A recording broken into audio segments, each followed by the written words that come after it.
एक घना जंगल था जहाँ एक खतरनाक शेर रहता था। कौआ, सियार और चीता उसके सेवक के रूप में हमेशा उसके साथ रहते थे। शेर रोज शिकार करके भोजन करता और ये तीनों उस बचे हुए शिकार से अपना पेट भरते थे। एक दिन उस जंगल में एक ऊंट आ गया जो अपने साथियों से बिछड़ गया था। शेर ने कभी ऊंट नहीं देखा था। कौवे ने शेर को बताया कि यह ऊंट है और यह जंगल में नहीं रहता। शायद पास के गांव से यह यहाँ आ गया होगा। आप इसका शिकार करके अपना पेट भर सकते हो। चीता और सियार को भी कौवे की बात अच्छी लगी। तीनों की बात सुनकर शेर ने कहा कि नहीं, ये हमारा मेहमान है, मैं इसका शिकार नहीं करूंगा। शेर ऊंट के पास गया और ऊंट ने उसे सारी बात बताई कि वो किस प्रकार अपने साथियों से बिछड़कर जंगल में पहुंचा। शेर को उस कमजोर ऊंट पर दया आई और उससे कहा कि आप हमारे मेहमान हैं, आप इस जंगल में ही रहेंगे।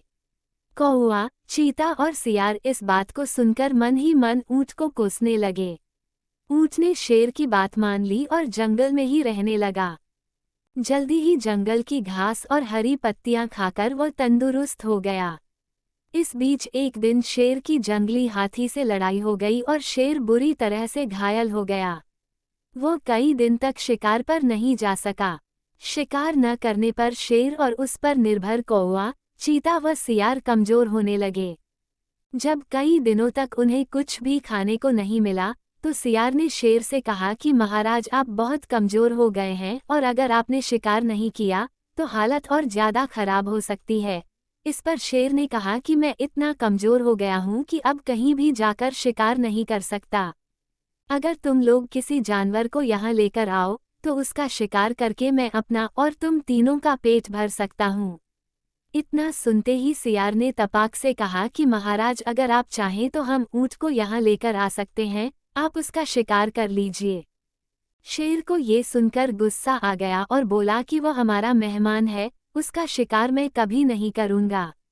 सियार ने पूछा कि महाराज, अगर वो स्वयं आपके सामने खुद को समर्पित कर दे तो?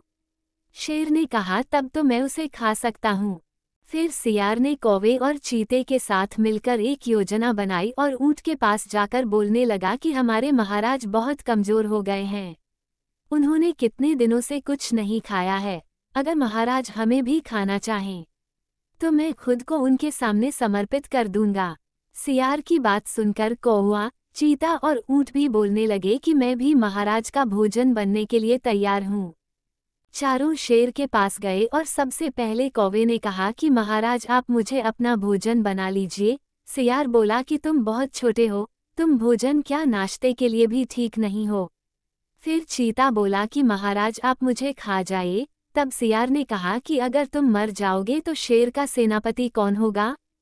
फिर सियार ने खुद को समर्पित कर दिया। तब कौवा और चीता बोले कि तुम्हारे बाद महाराज का सलाहकार कौन बनेगा। जब तीनों को शेर ने नहीं खाया तब ऊंट ने भी सोचा कि महाराज मुझे भी नहीं खाएंगे क्योंकि मैं तो उनका मेहमान हूँ। ये सोचकर वाई भी बोलने लगा कि महाराज, आप मुझे अपना भोजन बना लो। इतना सुनते ही शेर, चीता और सियार उस पर झपट पड़े।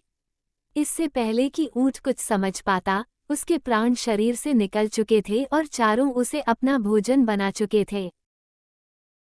इस कहानी से हमें ये सीख मिलती है कि हमें बिना सोचे किसी की बातों में नहीं आना चाहिए। साथ ही चालाक व धूर्त लोगों की मीठी मीठी बातों पर कभी भरोसा नहीं करना चाहिए।